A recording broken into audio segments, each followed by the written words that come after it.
ناظرین کرام، جب حضرت آدم علیہ السلام بہشت سے زمین پر تشریف لائے تو بارگاہ الہی میں عرض کیا کہ یا رب، میں یہاں نہ تو ملائکہ کی تسبیح و تکبیر سن سکتا ہوں اور نہ کوئی عبادت گاہ دیکھتا ہوں، جیسا کہ آسمان میں بیت المعمور دیکھتا تھا جس کے ارد گرد ملائکہ طواف کرتے تھے۔ جواب الہی آیا کہ جاؤ، جہاں ہم نشان بتائیں وہاں کعبہ بنا کر اس کے ارد گرد طواف بھی کر لو اور اس کی طرف نماز بھی ادا کرو۔ حضرت جبرائیل علیہ السلام ان کی رہبری کے لیے ان کے ساتھ چل پڑے اور انہیں وہاں لائے جہاں سے زمین بنی تھی، یعنی جس جگہ پہ جاگ پیدا ہوا تھا، اور پھر وہی جاگ پھیل کر پوری زمین بنی۔ حضرت جبرائیل علیہ السلام نے اپنا پر مار کر 7ویں زمین تک بنیاد ڈالی، جس کو ملائکہ نے 5 پہاڑوں کے پتھروں سے بھرا ہوا کوہ لبنان، کوہ طور، کوہ جودی اور ہیرا اور طور زیتا بنیاد بھر کر نشان کے لیے چاروں طرف کے دیواریں اٹھا دیے۔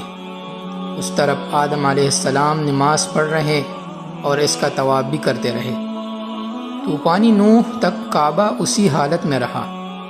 اس وقت وہ عمارت تو آسمان پر اٹھا لی گئی اور یہ کعبہ کی جگہ اونچے ٹیلے کی طرح رہ گئی، مگر لوگ پھر بھی برکت کے لیے یہاں آتے تھے اور آ کر دعائیں مانگتے تھے۔ پھر ابراہیم علیہ السلام کے زمانے تک کعبہ اسی حالت میں رہا۔ جب حضرت اسماعیل و ہاجرہ اس میدان میں آ کر ٹھہرے اور ان کی وجہ سے یہاں کچھ آبادیاں ہو گئی، تب حضرت ہاجرہ کے انتقال کے بعد حضرت ابراہیم علیہ السلام کو حکم ہوا کہ اسماعیل کو ساتھ لے کر یہاں عمارت کعبہ بنائیں۔ اس کی نشانی اس طرح فرمائی گئی کہ ایک بادل کا ٹکڑا بھیجا گیا تاکہ اس کے سائے سے کعبہ کی حد مقرر کر لی جائے۔ جب حضرت جبرائیل نے اس سائے کے مقدار خط کھینچا اور ابراہیم علیہ السلام نے اس خط پر زمین یہاں تک کھودی کہ بنیاد آدم نمودار ہو گئی اور اس بنیاد پر عمارت بنائی۔ اس کی بلندی 9 ہاتھ اور رکن اسود سے رکن شامی تک کی دیوار 33 ہاتھ اور رکن شامی سے رکن غربی تک کی دیوار 22 ہاتھ اور رکن غربی سے رکن یمانی تک 31 ہاتھ، رکن یمانی سے پھر رکن اسود تک 20 ہاتھ۔ لہٰذا اس وقت ہی کعبہ مستطیل کی شکل تھا۔ حضرت ابراہیم نے خانہ کعبہ کے اندر ایک تغار سا بنایا تھا جو مثل خزانہ کی تھا کہ کعبہ کے لیے جو کچھ نظر تحفے میں آئے اس میں رکھے جائیں گے۔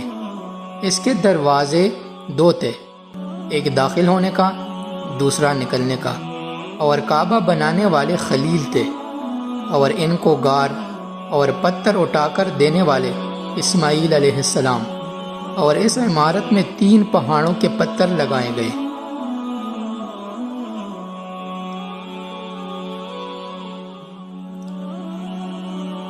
ناظرین کرام، ابراہیم علیہ السلام سے پہلے کسی نے یہاں عمارت نہیں بنائی تھی، مگر آپ کے بعد کئی دفعہ اس کی تعمیر و مرمت ہوئی اور اس میں حالات کی وجہ سے کچھ تبدیلیاں بھی ہوئی۔ مثلا اس کی اونچائی دگنی کر دی گئی، دروازہ 2 کے بجائے 1 اور اس کا رقبہ بھی کم کر دیا گیا، لیکن بعد میں پھر اسے پرانے رقبے میں ہی تعمیر کیا گیا۔